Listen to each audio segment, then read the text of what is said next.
In July of 2008, I believe it was the 30th, me and my buddy drove to Manitoba in order to pick up some medicines for an upcoming suite.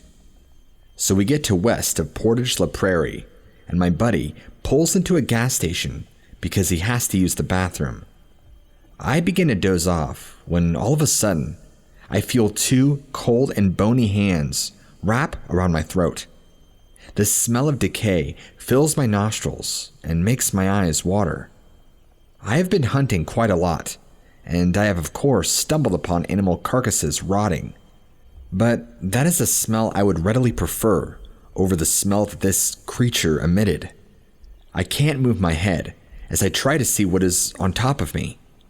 I can feel tears starting to run down my face as black dots started to dance in front of my eyes. Bang, bang, bang! I look over at the window of the truck and see my buddy smashing his hands against the window. He looks petrified and keeps screaming a word over and over, but I can't hear what it was over the ringing in my ears. I read his lips and my blood runs cold. He is screaming the word Wendigo. I think back to when I was a little kid and I had stayed out past sundown on a bitter winter evening. My father was waiting outside. He was scared, yet stern, and the look on his face said everything. You better get inside the house, boy. There are man-eaters in these woods. For years, I pester him over and over about what he was talking about, and that's when he finally tells me about the Wendigo. The ravenous spirits that look to possess weak-willed or starving people. They are cannibals born from the harsh circumstances of the great winters that have occurred. I remember my father said all you need to do is blow a puff of air at it, and if you are of pure and strong intentions, then it vanishes in search of its next meal. However, if you are greedy and a weak-willed person, it will possess you and make you into one of them. You will constantly crave meat, but only the flesh of man will satiate your hunger. But that relief is only a few moments. Then you will be on the hunt for your next meal, walking around the woods with a constant void in your stomach and a craving stuck in your mind. I turn slightly towards the beast and a puff of breath in its direction. All of a sudden, the horrid smell of decay vanishes and the hands disappear. I feel this overwhelming urge to vomit creep up in my throat, but I restrain myself. My buddy hops into the truck. We are both silent as we drive on. Our breaths are the only sound to break up the silence. We drive around for 10 minutes before my buddy exclaims loudly. He slams on the brakes and screeches to a halt and almost collides with the car in front of us. The car turns around, and when we see what is causing the sudden blockage in traffic, a Greyhound bus is pulled over to the side, and a bunch of shaken-looking people are standing beside it. Their gazes can only be described as a 1,000-yard stare. Our CMP cruiser surrounded the bus. The red and blue lights dance on our windows. My buddy turns around, swearing at the inconvenience, and we drive back to a shady hotel we had passed earlier. The whole way there, I am sitting motionlessly. A sense of dread is ever present in my gut as we arrive at the hotel. We check in and start putting our stuff down when my buddy turns on the news. It's a pretty crappy TV, but soon enough, we see breaking news flash across the screen, and I stop what I'm doing. The news reporter looks shaken as she rattles off. One adult male is confirmed to be dead in what is being called a frenzied knife attack. We are getting multiple reports of the suspect consuming parts of the male body. The police have not commented any further. I look over to my buddy, and he has gone ashen white. He looks over at me and says in a withdrawn voice, "I guess the Wendigo needed to be fed." The victim was Tim McLean. He was brutally murdered on Greyhound Bus 1170 by a man named Vince Lee, who was diagnosed as a paranoid schizophrenic. He told investigators that God told him to kill Tim.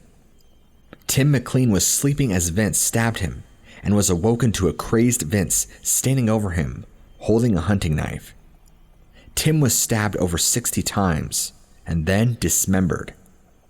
Vince consumed parts of his head and actually stuffed chunks of Tim into his pockets. Want to know the best part? Vince Lee was released with a new name and no criminal record. He was diagnosed as a paranoid schizophrenic and was excused from his actions. So all of the Americans that complain about your justice system, be thankful that they at least give out appropriate sentences for individuals like these. To this day, I wonder if Tim could see the crazed Wendigo staring back at him as he looked into his killer's eyes, begging for mercy.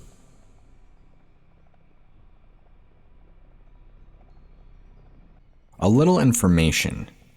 I live in Denver, Colorado. For those that don't know, it and its surrounding cities are all connected for the most part, making for a pretty large urban area. My dad, sister, and I are Lakota Sioux Native American from Rosebud Tribe in South Dakota. I'm currently 19 years old. For pretty much my whole life, or at least for as far back as I can remember, I've had reoccurring dreams about a lake somewhere in a forest. When I was younger, I would always see the lake from an aerial view and was never too close. The lake always had around 7 creatures, some in the shallow water, some on shore walking around. From the distance I was at, I can only really tell that they had white, grayish skin and were humanoid. The lake and the creatures always gave me a very uncomfortable feeling, despite being so far away. I couldn't tell you how many times I've had the dream, but in recent years, I began to get closer to the lake and the creatures. But I'll get back to that soon. When I was probably about 11 or 12, I was sleeping on the top of my bunk in my sister's bed. I woke up in the middle of the night, which wasn't normal for me when I was at that age. I lifted my head up a bit to look at the door, and my dad was standing in the doorframe. He waved for me to follow him and walk down the hall out of sight. I jumped down off the bed and followed. When I got into the hall, I noticed to my left that my dad's bedroom door was closed. It was never closed when he was not inside. I then looked left, down the hall, and saw my dad turn the corner at the end of the hall to the living room. I began to follow and got about halfway down the hall when I felt a hand on my shoulder. I flinched and turned around. It was my dad? Right then, without any transition, I went from completely normal to crying, covered in tears and in panic. When I say no transition, I mean absolutely zero transition. I'm not sure how to explain it with words. I can only hope you understand what I mean. My dad began to ask what was wrong, and through tears, I pointed down the hall and tried to tell him that I was following him and that someone or something was in our house. Our kitchen ran adjacent to our hall, so I dragged my dad and my dad through our kitchen to enter the living room from a different place than the person I was following did. There was nothing. Our blinds were all closed. The sliding glass door was closed. Blind shut in front of that too. It was gone. My dad tried to calm me down and brought me back to bed. As I was writing that out, I remembered something that happened in the house we lived in prior. I had a room in the basement with the same bunk bed. On multiple occasions before falling asleep or after waking up in the middle of the night, I would look at the door, and standing in the door was a black, shadowy humanoid figure. It never did anything, just stood and looked at me. Now, before going back to the dreams, it's worth noting that in the past 6 years, I've done a lot of martial arts training, some jiu-jitsu and taekwondo, training with knives, swords, and other weapons of the sort, as well as parkour, if you want to count that as a martial art. As a result, I'm not exactly a pushover. I can fight pretty well and have a lot more confidence. Now, the most recent dream about the lake and the creatures, and definitely the most terrifying. I was on the shore of the lake, not in the air like normal. Immediately, I knew where I was, and I was in a panic. I looked to the water, and there were 4 of them, walking in the shallows, and there were 2 in front of me on land, being a lot closer than normal. I could tell they had long arms with sharp claws, and they were super skinny. I looked around for an escape and saw an opening in the trees, so I ran. I could feel it chasing me, getting closer. The dread kept getting worse. Eventually, the dread became enough that I could not run anymore. I stopped at a tree and fell to my knees, waiting for the creature to dig its claws into my back. It never happened. Instead, I heard it walking up behind me and start to speak. I can't remember what it said, unfortunately. It kneeled down behind me and began to drag its claws down my back, just hard enough to leave some scratches. I opened my eyes and looked down. I had a knife sheathed on my belt. I'm not sure if it was there the whole time or not. I grabbed the hilt of my left hand and reached for a sharp-looking piece of bark on the ground with my right hand. I spun around quick and slashed at the creature's neck with my knife, and the bark, nothing. I left a gash on its neck, but it didn't react. There was no blood. It just stared at me, smiling. I dropped my knife and the bark, falling back to my knees in defeat. It lifted my head with its claw on my chin, staring at me. It said something along the lines of, "You can't kill me, I'm immortal." And I woke up. Reading this back, it sounds super fictional, even to me, so I don't blame you if you don't believe me, or think it's just a spooky story. This could all just be passed off as an overreactive imagination, sleepwalking, or whatever else, but these don't feel like normal nightmares, and whatever wanted me to follow it that night was too real. It may not have been a skinwalker. That's just what my studies have led me to believe. I've been told it could have been a fleshgate, and that could explain why it took the form of my father. But I don't know for sure. It's been here my whole life, and I at least want to know what it is.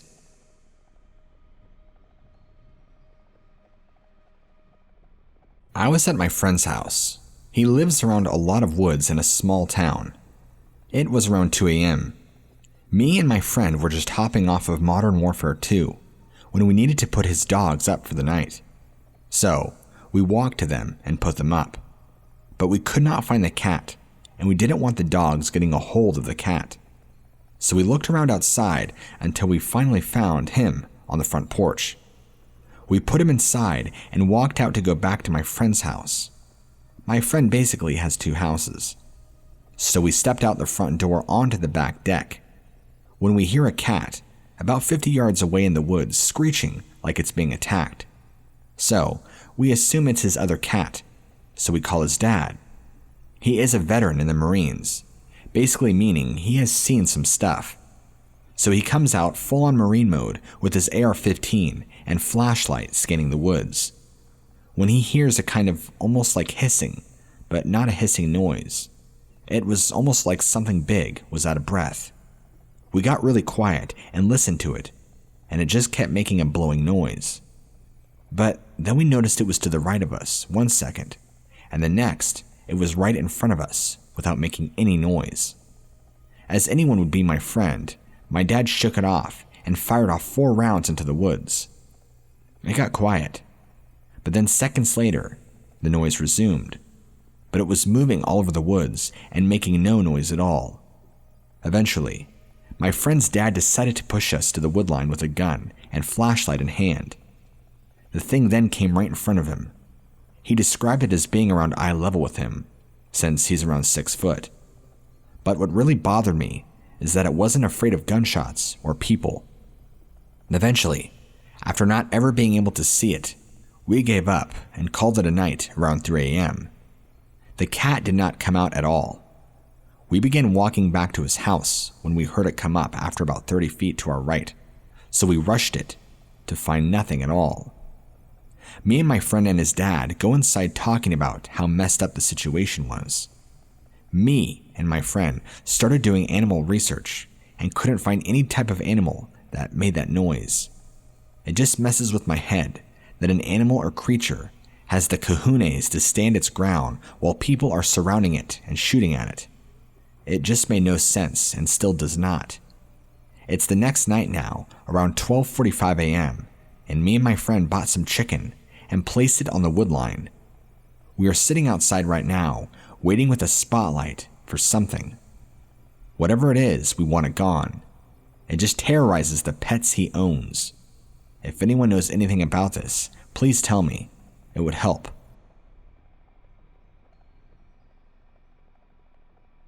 I don't know whether this story will be scary to anybody reading this or not, but those I've told it to think it is interesting enough for them to repeat this story to others.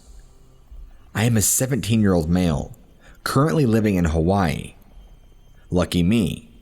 But as a child, I was raised in a Christian home in a rural part of Nevada. For as long as I can remember, I have had a fascination for the unexplained and paranormal. Unlike my Christian family, I do not believe in anything that I cannot see myself. Thus, up until recently, I only thought of the supernatural as a very ancient superstition, nothing to be afraid of or be concerned about. But, like anyone else, I like a good ghost story. Some of the horrific stories that my friends would tell me would keep me up at night, not in fear, but in curiosity. I would always wonder what the meaning behind the phantom's actions would be, or even if there would be any reason behind it at all. If a shadowy figure stood across from you down the hall, what would he be trying to accomplish? Scare you and feed off of your fear? Call out to you to help it pass over? Or is it doing it for no reason at all? This is what I was interested in, not so much of the terror aspect of it. On my free time, I would usually, and still do, watch YouTube videos about the paranormal, namely by Darkness Prevails. My parents, being Christian, were greatly concerned about this interest and afraid that I would invite something into our house or lives. I didn't believe that. Thus, I continued my routine.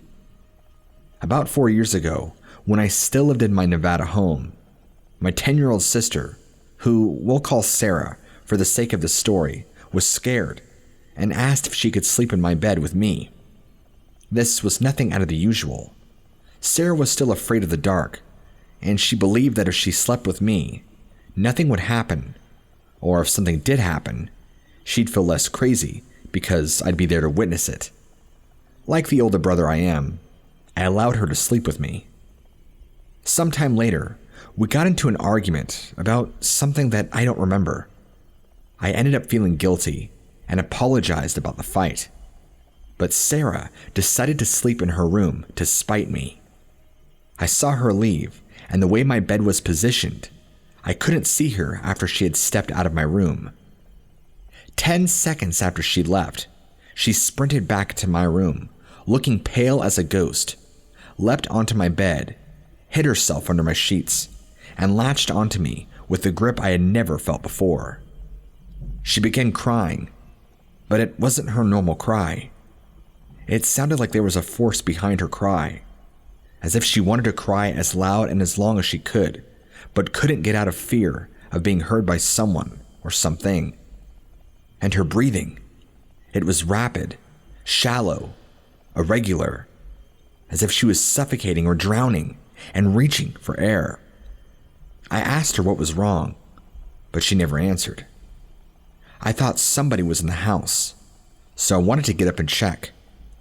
I moved only an inch before she held me even tighter and cried, "Don't go. Please don't do it." I laid back down and tried to explain, but she talked over me and repeated this about 10 more times before I assured her that I'll stay here until she calms down. After about 15 minutes, Sarah was calm enough to talk, but now she was shaking. I asked if she felt alright to explain what had happened. Through tears, she explained the horror to me. When she had stepped out of my room, she saw someone standing in the room directly in front of her. The room was my older brother's, who had moved out 7 years prior. Sarah and I had always seen things inside that room through the corner of our eyes, whether it be day or night, but when we looked through, nothing would be there. The figure looked like my father, and it stood just enough inside the doorway for her to see its figure. It even appeared to have his exact clothes on. Its body was facing her. Its head was facing 90 degrees to her left, away from her. Once she had seen it, she realized that my father was at work, driving a semi-truck to Boise, Idaho for one of his regular runs. No other males besides me lived out there. When she had realized these things, the figure slowly turned its head toward my sister, and while doing so, changed from my father's appearance into what she thinks was its own appearance. In Sarah's words, its hair was frizzy and had black and red streaks. Its eyes were glowing red. It had no nose. Its skin was palish blue, and you could see the veins, which were tar black, but were extremely tall and slender, with long bony arms reaching past its knees. His fingers had thick, long, and sharp nails that were stained with a black substance. It wasn't dripping off of his nails. It was like crusted on. It stood there, extremely straight and stiff, and just stared at me. It didn't say anything or make a sound, and filled me with this almost paralyzing fear. Seeing this, she wanted to run to my parents' room down the hall, but she feared that she might not make it before this thing caught her. So she looked quickly behind her to see if my door was still open so she can dash into my room. When she looked back, the figure was 2 feet closer to her, still retaining the same posture and unwavering stare. As soon as she saw this, she turned and bolted into my room. To her, these few steps into my room seemed in what felt like a mile. She felt it get closer and closer, each and every step that she took. But right as she stepped foot in my room, she felt it stop, but she never looked back to check. Then she launched herself onto my bed and hid herself, latching onto me. Once she had finished, I wanted to believe that this was true and see for myself, but somehow I knew that it wouldn't be there now. I thought about telling our parents about this, but who would believe it? I knew they wouldn't. No parent ever does or wants to when this sort of thing happens. You just had a nightmare, they'd say, or it was just your imagination. Thinking about their responses got me doubting in Sarah's story, but the utter terror and exhausted look that my sister had made me dismay my own doubts. Eventually, we decided to tell our parents. I went first, of course, with her tightly hanging on behind me.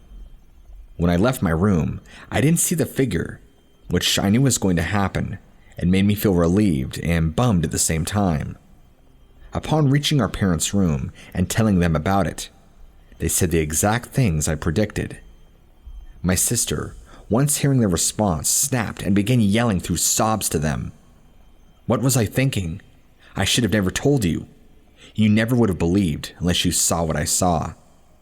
I thought by telling you, you would comfort me, but instead you're sweeping it under the rug and telling me that I'm crazy. Sarah is a sweet and respectful girl. She never raised her voice at our parents, even if she wanted to, so this caught our parents' attention and fully woke them up. They realized through this outburst, my account of the event, that this was indeed true.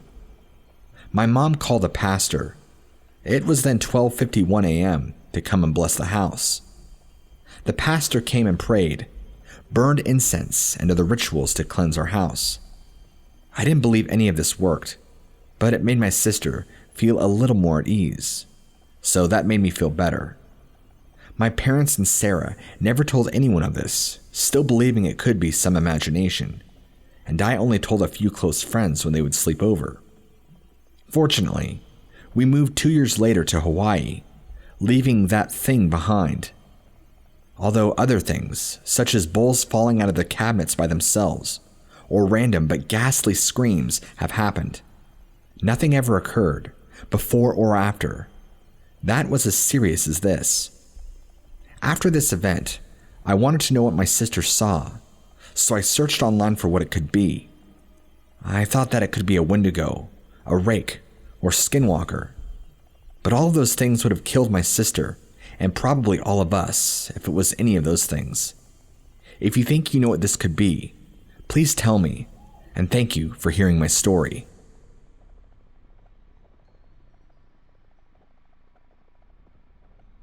I live on the Kentucky-Tennessee border. My house is in Tennessee, and our backyard is half fenced off and half wooded, and continues to a collapsed barbed wire fence that separates the states. I like to go exploring out there. During the summer, everything is in a shadow of green, and in the winter, the blanket of snow is incredibly peaceful. I assume the land belongs to a farmer, because there are crop fields not far off.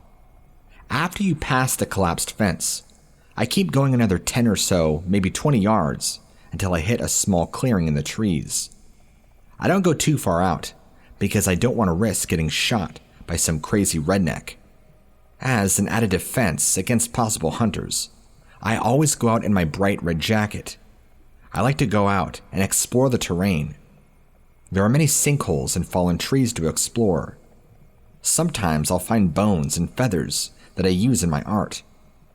One winter, I went out past a small clearing, something I'd never done before. I was in unfamiliar territory. Thinking back, I don't know why I went out further. Curiosity, maybe. But after, I left the clearing and went into the thick woods. Again, I immediately felt uneasy. But I had chalked it up to being in a new place and the higher risk of getting caught trespassing. I decided to put in an earbud to calm my nerves. I had a playlist specifically made for wandering in the woods. After a few steps in, I noticed that the bright white snow was a light gray now. The trees, even with no leaves, were closer together than the ones near my house. So much so that they were making it darker than usual. And for some reason, I determined that turning up my volume would make me feel better.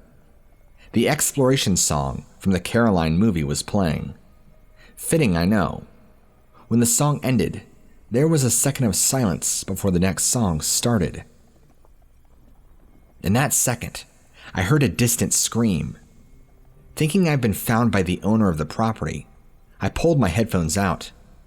I looked around to try and spot the source of the noise, but everything was quiet, except for the slight buzz from the music out of the earbuds. I began to back up and turn to continue my exploration, but when I was completely around, I heard the scream again. But it wasn't distant this time. It was loud. It sounded like a mixture of a man and a beast, hollering in pain, right behind my head. I whipped my body around and leapt back, but there was no ground, and I fell into one of the deep gullies. I saw a dark blur as I fell, and then I blacked out. When I awoke, I was being dragged across the snow. The back of my head felt warm and wet. Everything was moving in and out of focus. I moved my gaze towards my feet. Someone dressed in all black was pulling me by my ankles. But something was off. It appeared to be wearing antlers, but they were unnaturally large. I let out a groan, and the black blur turned its head to me. It was wearing a deer skull for a mask. My head hurt too much to understand what this person was doing. All I knew was that somebody was dragging me somewhere, and that I was hurt, and I had to get away. That's when I started looking around, and noticed that something was off about this person's knees. They were bent back like an animal's, not like a human's. Things were becoming more focused now, and I could make out the vertebrae sticking out of its back. This thing was skinny with its hip bones protruding out, and small tufts of hair. I could tell it was tall. Taller than 6 feet. 7 maybe. Maybe even taller. When I regained all my senses, I only needed a second to make the connection. I had listened to plenty of scary stories to know what this creature was. Now, I'm not a screamer. Anything that makes normal people scream makes me laugh, for I'm just quiet. But I screamed. I screamed like a banshee on crack, which I think surprised the beast, because he dropped my leg and retreated, screaming itself. I never ran so fast in my life. The cold air was burning my lungs. I was looking at the sky. The sun was setting. I changed my course, knowing if I ran south, I'd eventually hit a road or houses, something away from these woods. I could hear it scream once more, and it made me run faster. When I got out of the woods, I had ended up in a soccer field behind an elementary school down the road from my house. I collapsed on the ground, trying to catch my breath. My heart stopped when I heard my phone ringing in my pocket. It was my mother, calling to make sure that I was okay. The dogs were barking like crazy because they heard the faint scream from the woods. My mom thought it might have been a wild cat. I broke down crying, telling her to please come get me. She tried to comfort me by saying it was just some crazy redneck serial killer, but part of her knew what I saw wasn't a nut job in the woods. I ended up getting 6 stitches in the back of my head from the fall. It's been 2 years since I've gone back to the woods, and we're finally moving.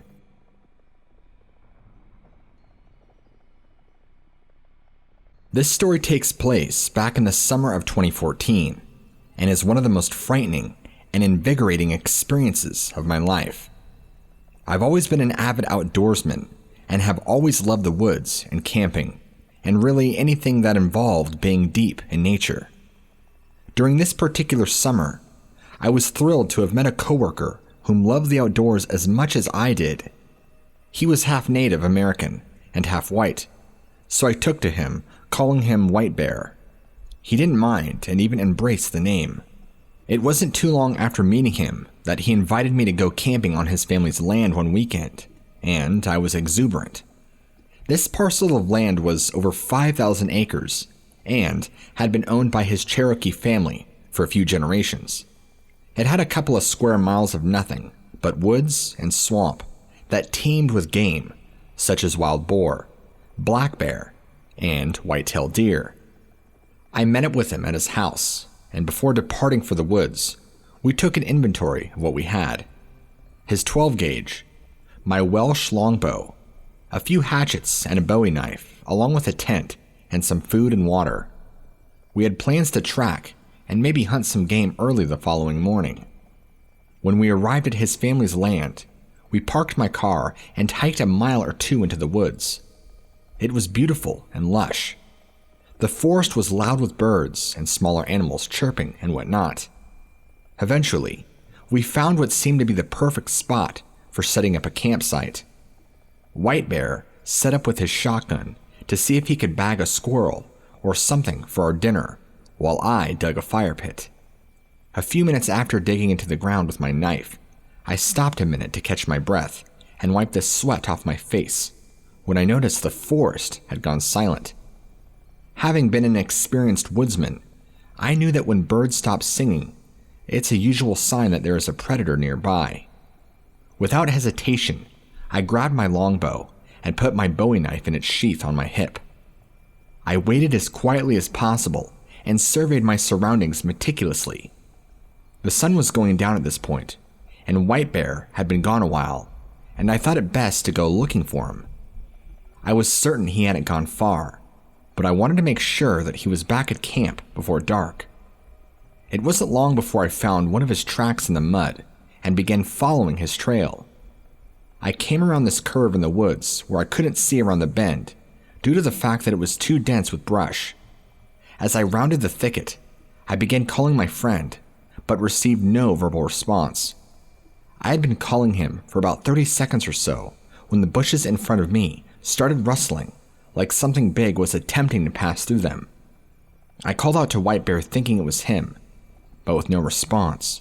I raised my bow with a 3-bladed arrow already notched and drew it back, ready to loose. Eventually, White Bear's head popped out and he looked at me with a startled look on his face. "Don't shoot," he said loudly. I was relieved that it was him and asked him why he didn't respond to me. He said there were deer signs in the area and he didn't want to scare them away.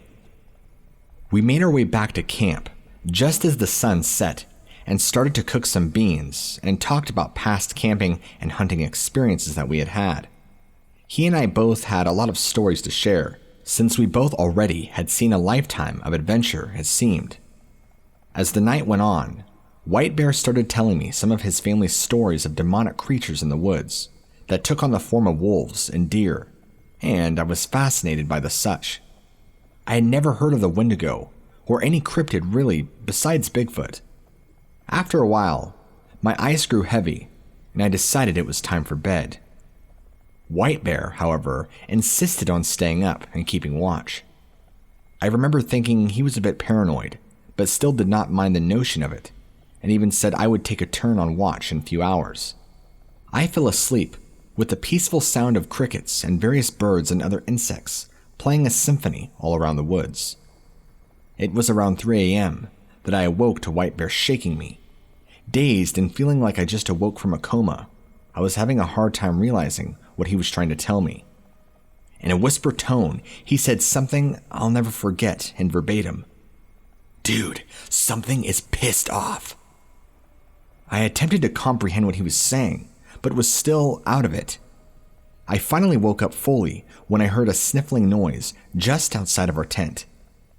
Whatever it was sniffing the air around the ground, one after the other, repeatedly. From its snorts, I could tell it was something big. At the very least, it was the size of a black bear. Just 10 seconds after I was awoken, it started going ballistic. It stomped loudly like an agitated horse as it trumped around camp, now snorting loudly. Its snorts were wet, like that of an animal that had a cold. We sat there listening to it as it circled our tent until it stopped just 4 feet beside the back of our tent. The animal seemed to stand still. White Bear and I looked at each other with the same look to get ready because we thought about it and was about to charge us. White Bear pumped a round into his shotgun, and I grabbed my Bowie knife, and we sat there waiting for what felt like a cursed hour. I was pumped with adrenaline and excitement, but also a deep sense of dread, like this would be the last fight of my life. After about a minute of silence, I made the choice to yell out, and I mustered every bit of bravado I had in me, and it was barbarian-like. White Bear joined in, and we carried on the yells and shouts for a few seconds, and then stopped. We heard the animal turn away and start running through the thicket, screeching at the top of its lungs. What made this eerie is that it sounded like nothing we had ever heard. I still remember it very distinctly to this day. It sounded bird-like, but also very guttural, like what you'd hear from a bear. During that moment, my brain was thinking I was listening to a raptor from Jurassic Park. That's honestly the best way I can describe it. We were both frozen in terror as we listened to it crash through the woods as it screeched into the night. It took us a few minutes to compose ourselves, but once we did, we grabbed our weapons and a flashlight and looked around camp. Nothing was out of place, and we really couldn't see much of our surroundings due to the forest being so thick that the moonlight wasn't any help. We crawled back into our tent and sat up talking about what had just happened. Again, we were both experienced woodsmen, and White Bear was a seasoned hunter, and he said he had never heard anything like that, like what we had just did. We pondered the possibility of it being a large wild boar, and that was certainly possible, but that wouldn't explain the screeches that it made. Not to mention, wild boar in this area are very timid and avoid humans like a forest fire. There was also the fact of how it sniffed the ground, and then the air. That behavior is very bear-like, but black bears don't stomp like that. Its movement was more akin to a horse. I also mentioned how the animal crashed through the woods as it fled, with as little grace as possible. It sounded far too large to be a deer, and the deer are very shy of humans here, because this land gets hunted on all year round. We did manage to fall back asleep after a while, and awoke just as the sun was rising. With the morning sun highlighting our campsite, we looked around the area for tracks. We found everything from deer tracks to raccoon prints, and our campsite looked like it had been ransacked. Our food bag had been tied up 12 feet in a small pine tree the night before, but was now on the ground and scattered. The mud and dirt around us had all been disturbed, but we can find no other tracks. After breakfast that morning, White Bear and I went on a morning hunt before leaving that was uneventful. Fast forward to a month later, and Dad was over at White Bear's house, preparing for an afternoon of shooting on his land. He was really eager to show me a picture on his computer that his uncle's game camera had taken just a few days prior. He opened the image, and I could see it had been taken during the day. At first glance, it looked like a brown smudge of mud on the camera lens that was taking up about 60% of the picture. He pointed out to me that was looking at was brown fur. He explained a few details of the camera's location, and a slight chill went up my spine. The game camera was at least 5 feet up this tree, which meant that the animal that the fur belonged to was very big.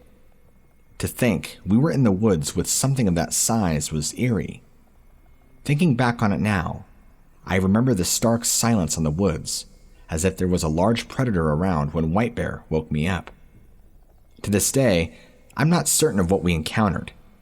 It could very likely have been a bear, or a deer, or a wild boar, or it could have been something else. I still will never forget the shrieks and the screeches that it let out, nor the sound of it sniffing the air. This was perhaps my most memorable camping trip. Since then, if I go to that area of the woods, I've got my trusted 30-30 level action rifle with me.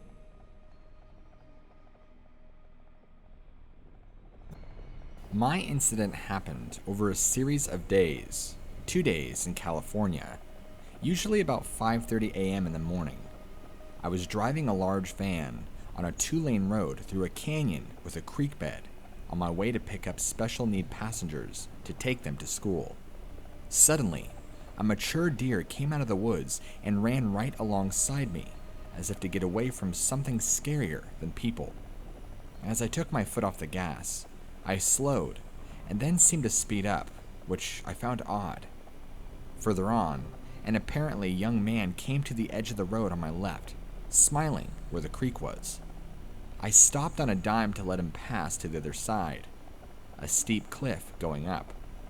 Instead of seeing him pass, all I could see was apparent fur across 2/3 of my windshield, and my driver door window went black. It was dark outside, and I could see the hair and fur because of my headlights. Then, in a swift motion, the fur went to a nearly straight-up cliff and disappeared, with an owl being knocked to the ground from its perch. The only way a human being could have ascended that steep incline would have been with a rope with a hook on the end and pulling himself up. But these apparent animals went up like the wind. What I later figured happened is the 6-foot person I stopped the car for must have been a young Bigfoot, and the 2 adult Bigfoots escorted it up the hill from my right for protection. The one in front of the van was so tall I couldn't even make out a shoulder. The one on the driver door was no doubt keeping me from stepping out. Bigfoot crossing guards, or I witnessed a human abduction. When I returned from the trip, I noticed an 18-inch muddy handprint on the back of the van, and it must have been made when I was accelerating, even though my foot was off the gas. I had apparently intruded upon their hunt, and he was pushing me down the road to get me out of the way.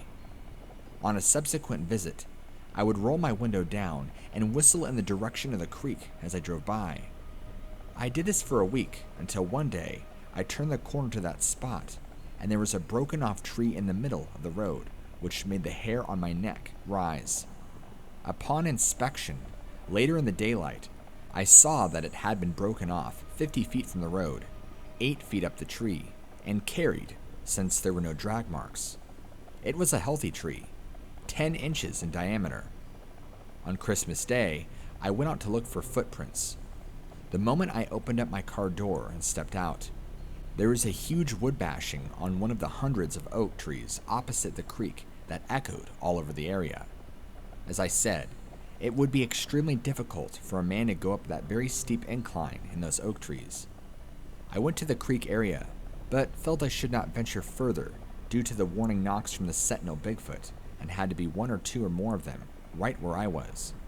I got in my car and left. There were 3 huge bashing wood knocks, 3 at a time, that echoed everywhere while I was there. One morning, when I was picking up one of the kids located directly over the hill from that creek, there was a huge wood knock in the woods behind that house.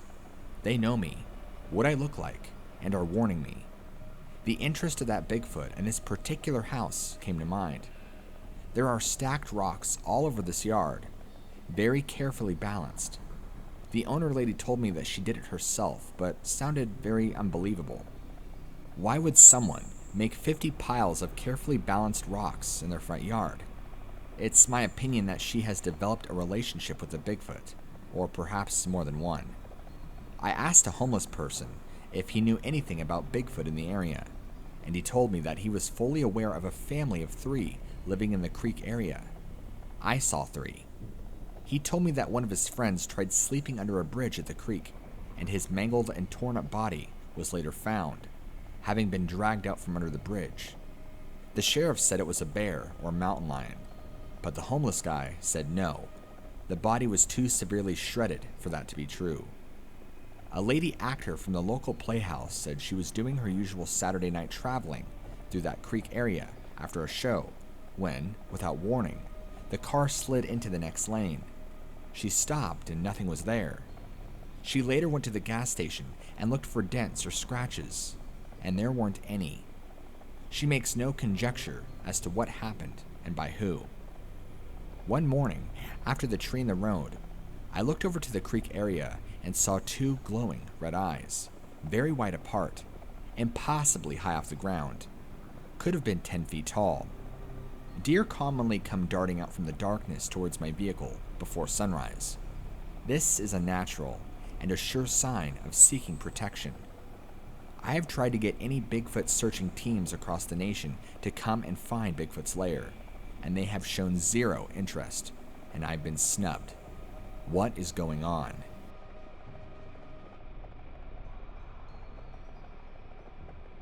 Now, this isn't a story I share a lot.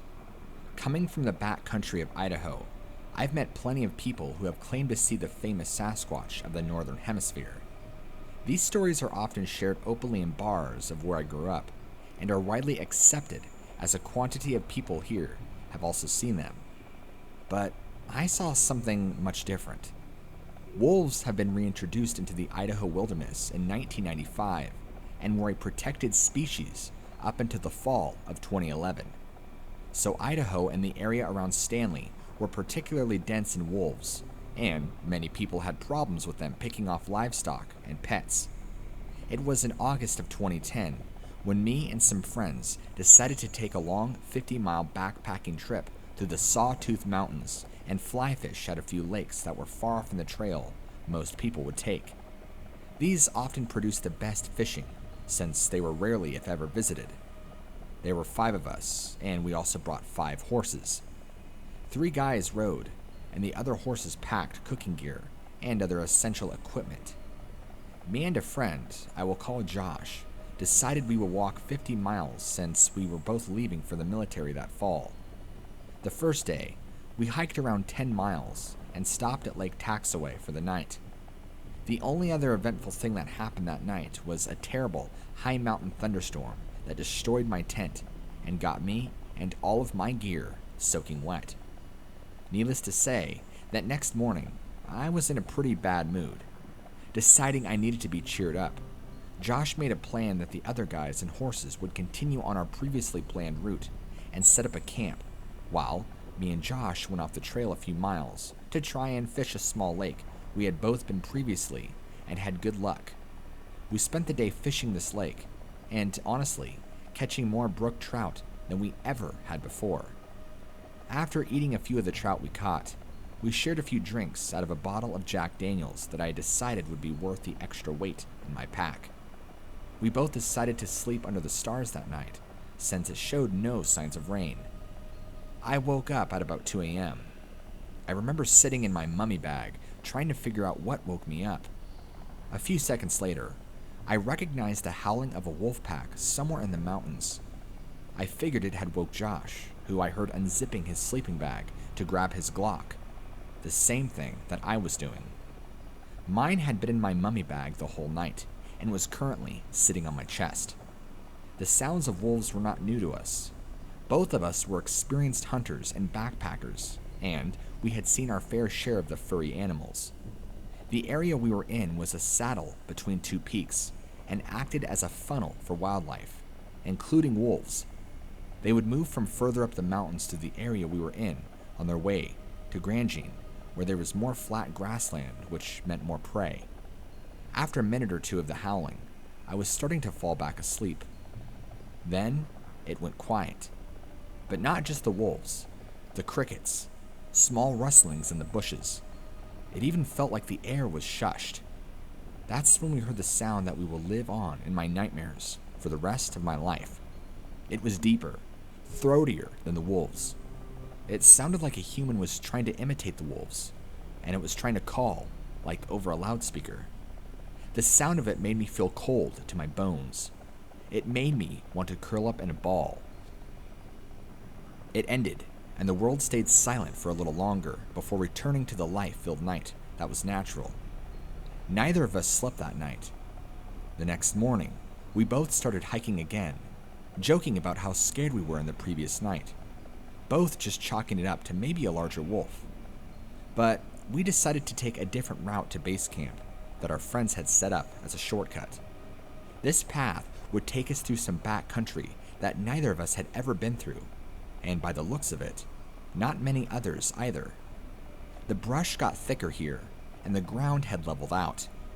As we walked and talked, we both fell into a sort of nervous and cautious silence. There was something wrong. We both felt it, and it made us nervous. There was this smell. It was strong and musky, like the smell in a dog pound, but it was everywhere. At one point, we thought we could hear something moving in the brush off to our right. We finally started up the mountainside and got out of the trees and out into the open on a flat ridge. We got out snacks and started eating. Looking ahead of us, we could see the smoke from what we assumed was our friend's campfire, maybe 2 miles away. We started to talk and joke about bad juju that we had felt in that small valley. But suddenly, Josh got very quiet and pale. I looked behind me and followed his gaze to the opposing side of the small valley, maybe 400 yards away. It took me a second to see, but there was something dark and moving on the hill. For a second, I thought it was another hiker, but it was bigger, with the bulk in the wrong places. I'm not a big guy, just a little over 5'7", and around 165 pounds. This thing had to be around 7 feet tall, judging by the trees it was near. The thing that threw me off were its legs. They didn't seem short and stocky like that of a bear. They were long and thick, more like an Olympic sprinter. We were too far to see its face clearly, but it clearly had cropped ears and a short snout. It just stood there, still. I thought maybe my eyes were playing tricks on me, and it was just a bear standing in the upright position, a very weird position. Then it dropped on all fours and took off down into the trees. The way it ran gave me chills. Its arms looked longer than its legs, vaulting it down the hill at an angle away from us. Its back didn't stay flat like a bear's. Instead, it arced, like a man in a costume bending over to a bear crawl. It was out of sight before we realized it was moving. Me and Josh quietly stood up, more or less, and jogged the 2 miles downhill to our friend's camp. When we got there, we were both sweating and out of breath. When questioned, we made some excuse about trying to race to camp from the hill. One of the guys was fairly new to the outdoors, and we didn't want to freak the kid out. We spent the day at the small lake they were camped at and fished for our dinner. That night, we all shared some drinks and Dutch oven cobbler before turning the lanterns off for the night. Me and Josh decided to share a tent. Neither of us wanted to admit that we were both a little freaked out by what we had seen earlier. I woke up again around midnight. I could hear Josh slowly breathing and someone else snoring in another tent. While in a tent, it's hard to hear exactly pinpoint where noises are coming from, but I could distinguish where the horses were. They were gnawing and pawing at the ground, which usually means they are distressed or anxious. This put me off a little. Then I heard it again. That same guttural howl from the previous night. But this time, it was much closer. It howled about every minute and continued to grow louder every time. I could tell Josh was awake, and like me, he was paralyzed with fear. The horses had gone quiet, and the next morning, we learned that they had broken their high line and had taken off. We heard slow, hesitant footsteps to the other side of the camp. Along with the sound of it walking was the sound of low growls and sniffling. Then, it slowly started moving. The breathing was like that of a giant dog, and panting. I couldn't move. I couldn't even breathe. I was afraid it would hear me. I heard it walk past our tent. It stopped. I had visions of it ripping open the tent and tearing us apart. Then I heard the audible click of a safety being taken off a handgun in another tent. The thing turned and ran. After this, none of us slept. The next morning, we quickly broke down camp and found the horses in the nearby meadow that they stopped in. After this, we packed up and left our trip early. None of us wanted to try our luck with a second night. I have tried talking to hunters around Stanley and Grangian about it. They are hesitant, but say whatever it is, it kills cattle from time to time, and they think there are multiples of them. Local police departments have either a file for it, since it has taken so many cattle. People even believe it is responsible for the occasional hiker or hunter who disappears. Supposedly, leaves prints that are an elongated foot human with longer clawed toes. I have searched the web for it and other things like it. The images of dogmen are the closest thing that resembles what I saw. Easy to say, I don't have too many nights alone in that area of the Sawtooths anymore.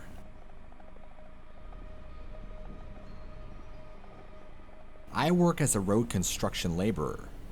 One day, earlier in 2019, I was in southwestern Kansas, just a few miles from the Colorado and Oklahoma borders.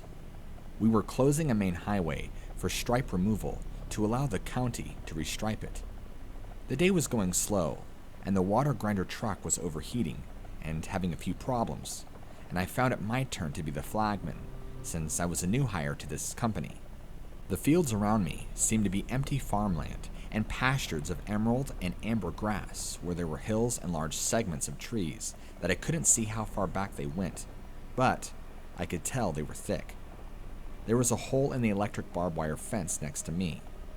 Well, a few hours into the day, I feel an odd sensation and look in the direction that it feels like it's coming from, and see a large black dog running through the field near the trees, maybe 100 yards away from me, and I don't think anything about it.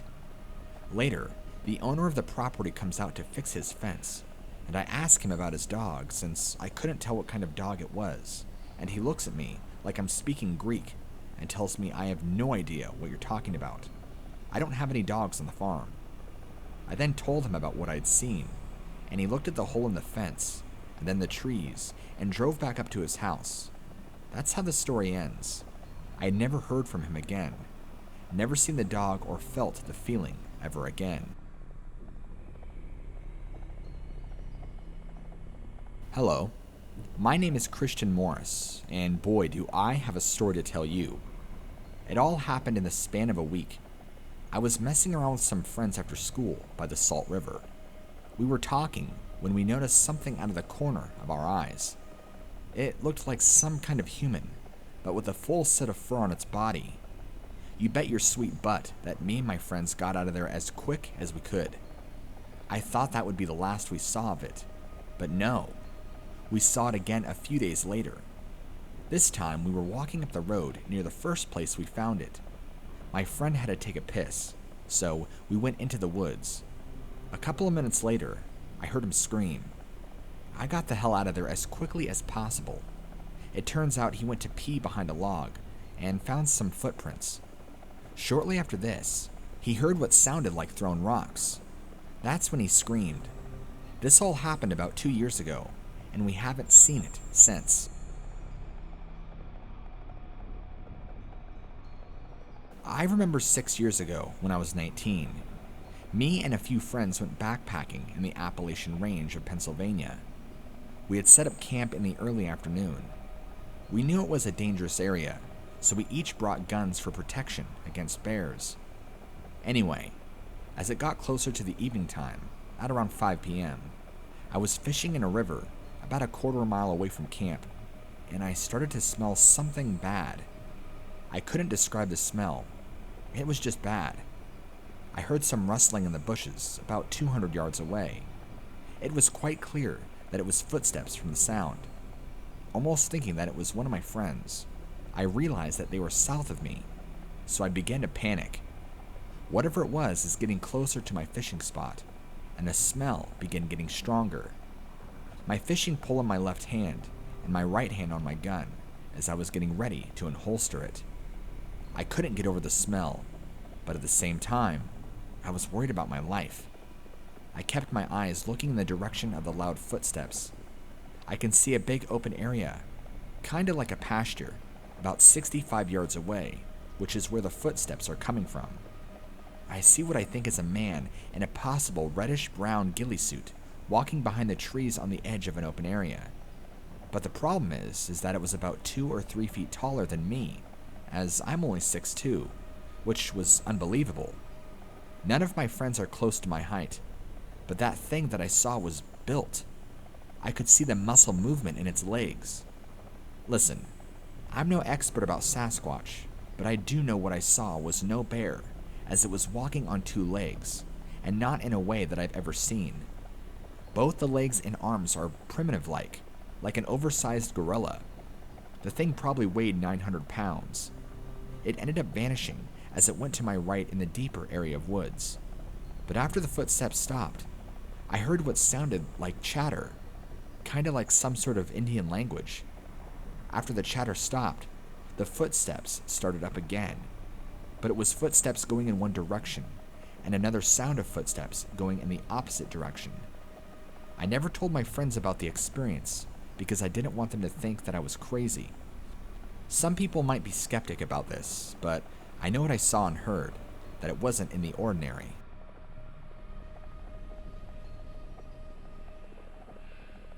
I grew up in a hollow in a pretty small town in rural West Virginia. The hollow is roughly 3 miles long, but surrounded by family-owned forest land, at least 10 acres or more deep in every direction. The only homes located on the hollow were all family. We lived in the very last house on the road. We were the dead end of the road, and our closest neighbor was an uncle, about 200 yards down a field. My brother and I grew up very poor, so we spent most of our free time outside, roaming the woods and whatnot. I remember so many times wandering around in the woods, and when it would just fall silent around us. Birds suddenly stopped chirping. Little animals stopped rustling in the leaves. Just complete silence. We always took that as our own personal signal to head home, like the woods were saying, "That's enough for today." As kids, we never thought much of it. But now recounting the story, it definitely makes sense. My brother and I grew up apart as we went to middle school, so we did not spend a lot of time together in the woods anymore, and mostly stayed in our moms, like preteens usually do. One evening, though, our parents decided to go out for a bit of leaving, my brother and I with nothing to do. We decided to take a little hike for old time's sake. I was around 12, and my brother about 14. So this was roughly June 2004 or 2005. He had picked up cigarettes as a habit, so I credited his idea to head into the woods as an excuse to smoke freely and not have to worry about our parents popping in and catching him or smelling the smoke. We headed out and hiked a pretty decent distance from home. Definitely far enough to keep his nicotine habit a secret from our parents, and way, way out of sight. We decided to stop and sit for a bit.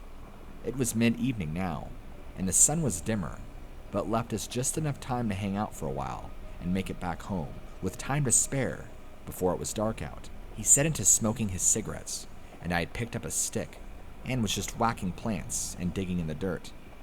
We were sort of having short bursts of conversation, but mostly sat there, lost in our own thoughts. After about 30 minutes of sitting there, that strange silence fell over us again, and we looked at each other to gauge if the other thought that we should head back like we used to as kids when it got quiet out there. My brother just shrugged it off and lit another cigarette, so I went back to digging in the dirt, lost in my own business. I was feeling a little uneasy, but figured I was just being chicken because my brother seemed completely unbothered. I was so silent that I could hear my brother calmly breathing across from me and could even hear the tobacco crackle when he took a draw off a cigarette. I heard a little rustling that sounded a little off in the distance and some twigs breaking. We literally grew up in the woods and were taught about all kinds of wildlife by our hunter of a father. I credited the rustling to a deer or coyote off a ways from us and never even looked up. A few minutes later, though, something caused me to look up. The calm breathing I had heard from my brother seemed to be caught in his throat. I jerked my head up to see what was wrong with him. His face was pure white, and he was looking a little to my right and packed behind me. Normally, I would have laughed it off because my brother loved trying to scare me and playing little pranks, but the look on his face was pure horror. I turned my whole body in the direction he was looking. About 50 or so yards away was a creature. This thing was standing on two legs and stood every bit of 7 feet tall. Even at the distance, it looked huge. I backed toward my brother without taking my eyes off of this thing. It looked like it was covered in fur, dark brown or black. I'm not sure about the eyes since we were just far away enough not to make out the smaller details, but if the sun had hit them, I can guess they would have been a yellow or gold. We kept gaze with it for what seemed like hours, even though it couldn't have been more than a minute or two. It didn't move the whole time we stared at it to this point, like it was sizing us up just as we were it.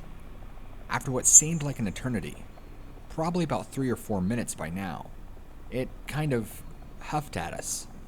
It wasn't a growl or snarl. It just seemed to be testing us to see how we would react if it threatened us in some way. We stood concrete still. It then dropped on all fours and took on a single awkward step toward us, like it wasn't used to moving on all four, but wanted to seem animalistic. Again, we did not move. After being told all your life not to run from predators or they will chase you, we weren't risking a race with this thing. It took one more clumsy step toward us. When we did not budge, it took off in the opposite direction. As soon as it was completely out of sight, we darted home. I don't think we had ever cleared the woods so quickly in our lives. We burst through the front door and locked it behind us. We had just collapsed in the living room and never even spoke. Our parents made it home shortly after and were concerned that they had to have us unlock the door to let them in. We never told them what happened, and we never spoke about it, even to each other. Not even to this day, and I am almost 28 years old. My brother passed away in 2015, and I wish a million times over we had discussed what we saw that day. I plan to tell my father and uncle about it this next week or so. I'm hoping with all the hunting they have done that they have seen something too. I'll write back if they have any stories to add.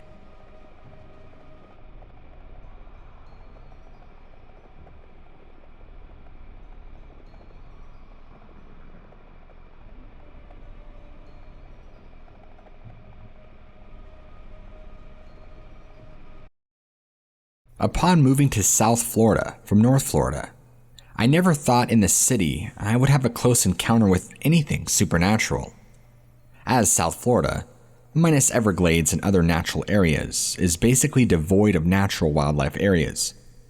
I currently live in Delray Beach. At the time, 2 years ago, I was in a place called Boca Raton. It was around 10:30 p.m. on a weeknight. I was heading home to my apartment. I was driving on Dixie Highway in North Boca, south of the bar Rock and Angels, and north of all residences. This stretch is pretty desolate, sandwiched between undeveloped land, train tracks, and the back part of an old folks golf club, traveling about 5 miles an hour over the speed limit. Ahead of me, I see what appears to be a huge dog. Had more than enough time to come to a safe stop.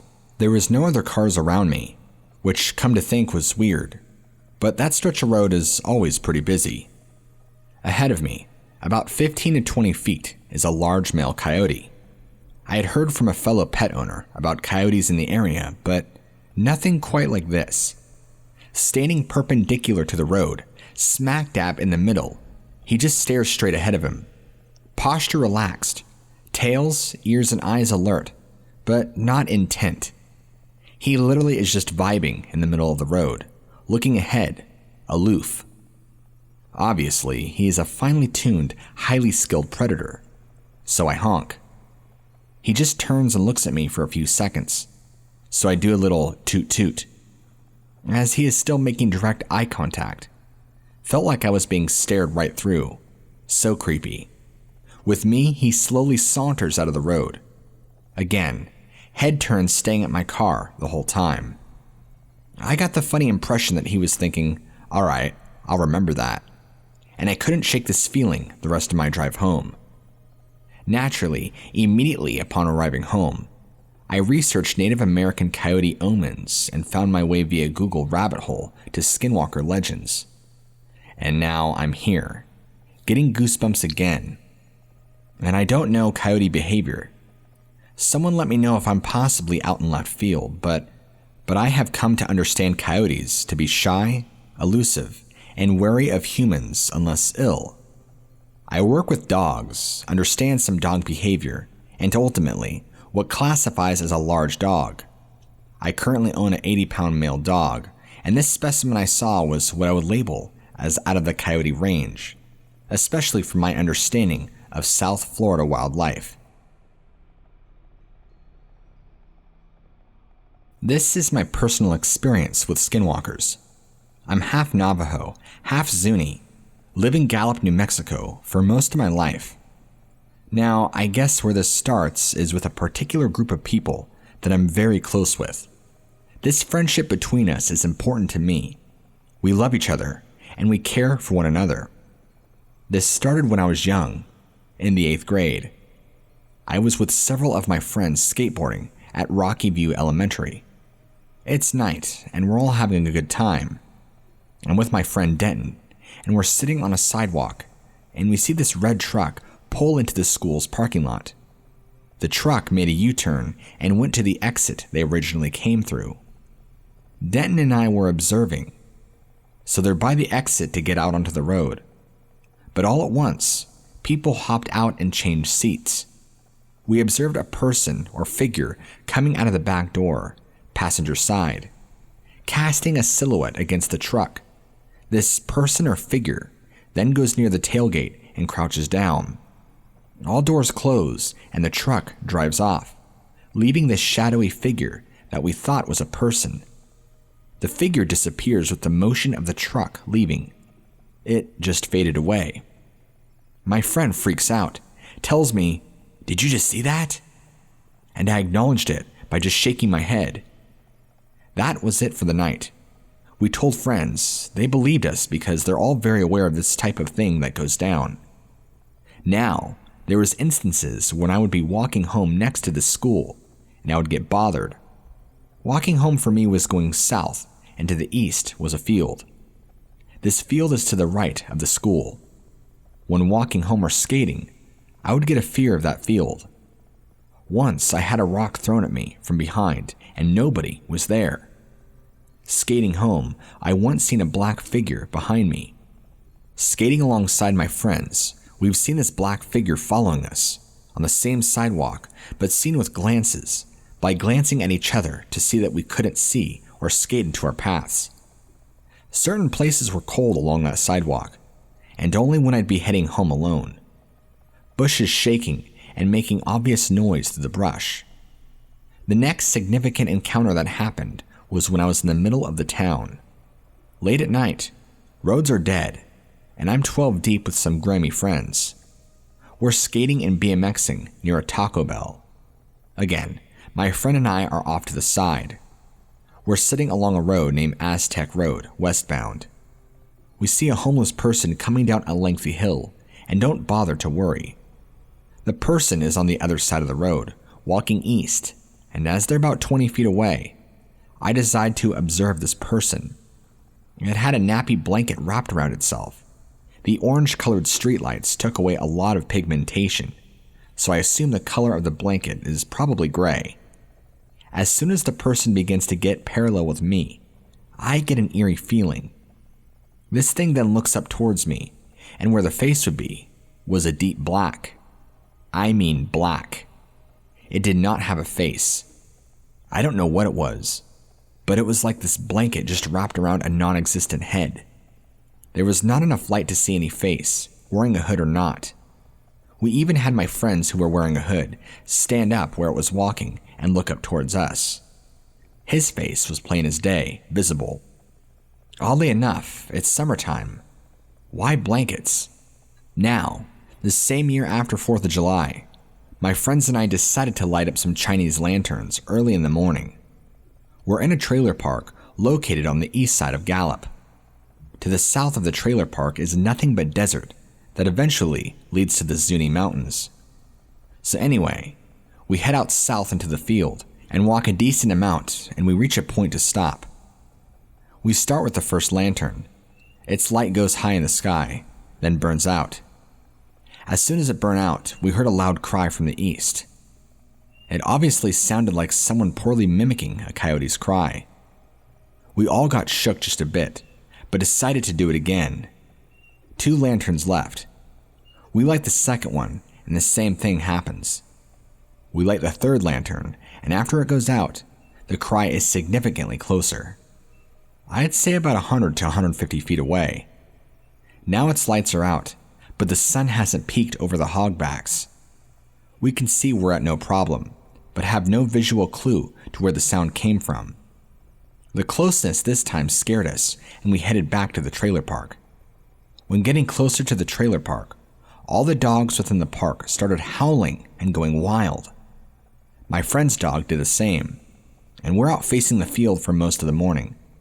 My friend's trailer is closest to the field, located at the end of the street. A couple of days later, at the same friend's trailer. So we're out on the street waiting to serve up some people, and the people wanted to smoke. So we're waiting under the last streetlight on the road. They pull up. Business is business, and we're smoking. In the midst of smoking, we hear a crying, but it's so close. Again, we're under the streetlight, but it sounds like crying, and it's just outside of the illuminated rim of light. It sounds like there's more than 6 people making this noise, and it freaks the buyers out. At this point, we're not showing fear. Denton and I are sort of annoyed, if anything. But the buyers are saying, "What is that? Let's go. Why aren't you all freaking out?" And they proceeded to leave. Anyway, we finished their blunt and went inside. No fear sparked. About a week passed, and during that period, my friend and I went to see a medicine man. What the medicine man told him is that this happened to a group of friends a long time ago. Whatever was bothering us wanted to break up our friendship because it was jealous of the love and friendship that we have for each other. The medicine man told him that it succeeded in doing it for the first time to the original group of people. It broke their friendship up and took one of the people from that group to a cave in Church Rock, New Mexico. It messed him up and made him mentally incapacitated and then sent him back out. The friends seen their friend and knew whatever was bothering them succeeded in getting them. So then comes us, a new group of friends that have nothing but love for each other and everybody. This thing seen us for a long time and decided to act on us that night. It got out from the truck. It was originally bothering the people in that truck, but decided that they were a better target. Denton got blessed and came back to tell us what happened. He said that the medicine man pulled our shoe rippings from ash as well as skateboard pieces. Since we skate and BMX, our shoes tear, boards chip, bearings break, and hardware falls off, and it was collecting a lot of it. I don't believe in Navajo religion or indulging in it, so I prayed. I'm a man of God, and after heavily praying for my friends, everything stopped. Now that was it, except for one instance that I believe shouldn't have happened. In 2018, around October, I was working at the Rio West Mall.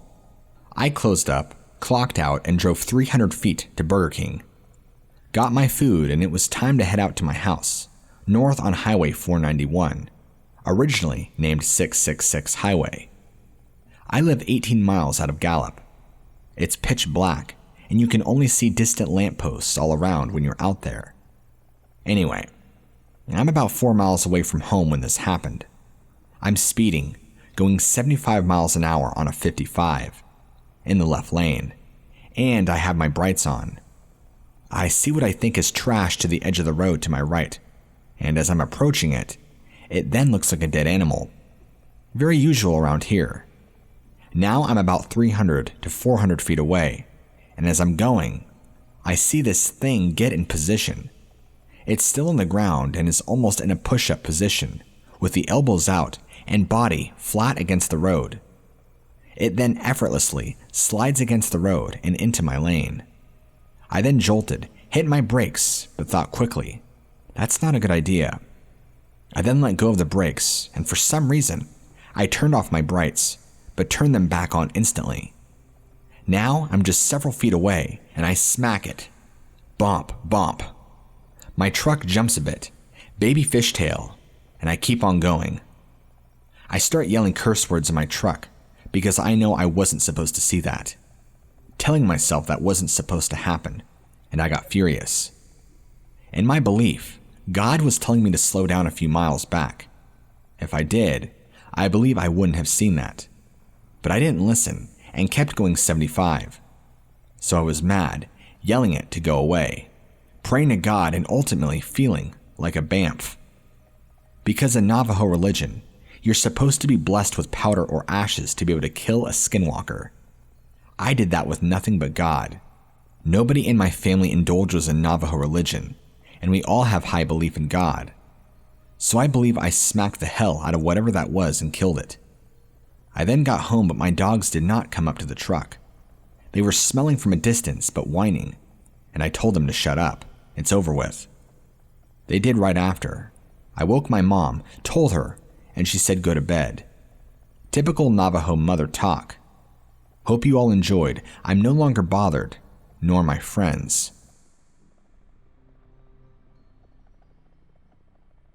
I'm Native American, and so is my father and siblings. My mother has very little, but there is some. We are not involved with any tribes, but I do enjoy looking, reading, and trying to be active in the Native culture. There are also plenty of tribes in the state I live in. A few weeks ago, I was asking my father about the tribes around here and asking if there was a possibility that skinwalkers could be up here. He kind of avoided the question, but did tell me that a tribe up north was notorious for murders, both by members and unexplained ones. I tried seeing if I could get any more answers from him, but there was nothing else. Now, time for the actual encounters. Both my sister and I have experienced them the most, but my brother has also had some unexplained scratching and whispering at night. It was rare, but it did happen. The encounter started at the beginning of the summer in 2017. Now, me and my sister share a room. She's always been scared of the dark. So, being the nice big brother I am, I have shared a room with her. Anyway, it was around maybe 11 p.m. when me and my sister heard a weird sound. It sounded like a bird call, but definitely not normal. It sounded like somebody with strep throat trying to mimic a crow. Both me and my sister kind of just looked up from our phones and gave each other a weird look. We live in an apartment complex that's located on the edge of a small town. The town is a druggie town, so for like the first hour, we thought it was just some druggie outside tripping out. But it lasted for about 3 hours, ending around 2 a.m. My sister had fallen asleep, and everything was quiet. But then I heard the big dogs down the road start barking like crazy. I thought it was just weird timing, or they saw an animal, but looking back, I think it might have been a skinwalker. A few weeks go by, and the same sound starts at around 10 p.m. or 11, and would usually end around 1 or 2 in the morning. At first, me and my sister did not really pay attention to it, and eventually thought it was actually just a weird bird. But one night, I had slept over at my friend's house, which was a trailer on the edge of town, right near mine. Me and my friend were just about to fall asleep on the couches when I heard the same sound. I sat straight up and looked over at my friend. "You heard that, right?" I had asked her, thinking it was just imaginary. "Yeah, it sounded like a bird. Why?" She told me back, probably thinking I was crazy. "Oh, it's nothing. I just hear that a lot," I replied back. If I told her, she probably would have believed me, but I just tried to make it seem like it was nothing. That night, the sound lasted until I fell asleep. Fast forward another week, and we are hearing the same sounds at night. My sister now was starting to get paranoid, and I was too, but I just told her it was nothing, just a dumb bird. At this point in the summer, I was listening to lots of Skinwalker stories and starting connecting their similarities to what was happening to me. One night, me and my sister were just chilling in our beds with our window open when the noises started up again. This time, though, they sounded more ragged and sickly. They stopped pretty quickly after they started. Me and my sister just shrugged at each other and went back to our phones. When suddenly, right next to our window, we hear the most blood-curdling scream. It wasn't human. It sounded like a baby screaming, crossed with a dog yelping. With that sound ringing in our ears, me and my sister both jumped and she screamed, hiding under her covers. I honestly hid under my covers, with my heart racing. We waited, what seemed like hours, until my sister Whisper yelled at me, asking if it was safe. I had to put my big boy pants on and uncover to close the window. I did so rather quickly, but when I got to the window, nothing was there. My sister wanted to tell our parents, but I knew they would never believe us. The next day, though, I had asked if they heard anything, which they said they had not. I brought this stuff up to my 3 friends one night while having a sleepover. At first, most of them took it as a joke, but then I explained how I felt I was being followed and having a sense of dread 24/7. They then seemed to believe me, and I told them that I thought it followed me to their houses. And what freaked us all out was that night, my friend's dog started barking and growling like crazy. Afterwards, one of my friends had remarked, "Why did we become friends with a Native American?" It made us laugh and calmed the atmosphere the rest of the night. Back home, my sister had told me that the noises stopped while I was gone, which pretty much had confirmed to me that it was indeed following me. Constantly now, I was feeling dread and couldn't sleep at night. That scream ringing in my ears, and the sounds outside, increasing by each night, sounding more and more sickly. Like I said, this had been lasting all summer, so eventually, we just got used to it. Sometimes it sounded like there was more than one, but as long as it didn't get close, we didn't care. At my friend's house, it was still the same, paranoid of seeing it. Even walking my dogs at night freaked me out, because their gaze would fixate on something in the tree line, just out of my sight. They wouldn't bark or anything, just stare, then start sprinting towards home. I'd follow, gripping the leash so they wouldn't get away. It really freaked me out. One night, I caught a glimpse of it through the curtain crack. The noise had gotten closer. Me and my sister were prepared to hear another of those terrible screams. But no. I looked out the window as the wind blew, and I saw what I believe was the Skinwalker. It looked so sickly and thin, its eyes sunken, and its face looked like it was scowling. I just stared at it until the curtain moved back. Then it was gone. The dread had filled me even more. After that, we heard less and less. Toward the end of the summer, we heard it again, and I decided to record the sound. It sounds weirder on the recording, but it's there. I wish there was a way to show it to you, but everything had died down until recently. I still have that constant feeling of dread, and I've become more paranoid, but I know what I've been experiencing and hearing is real. Last month, me, my siblings, and Dad saw a white deer. I know that means good luck, but just the other day, after my dad picked me up from work, he told me that on the way, he had seen a white wolf sitting on the side of the road, just watching the cars. I don't know if this is significant, but it's something to note. Also, my sister has been experiencing stuff while in her room. Just last week, she came running out of the room saying she heard scratching at the window. It's all just super freaky and weird. I'm already kind of a paranoid guy, but this is all too weird to just be coincidences. I just hope it stops. I'd love to finally get a good night of sleep.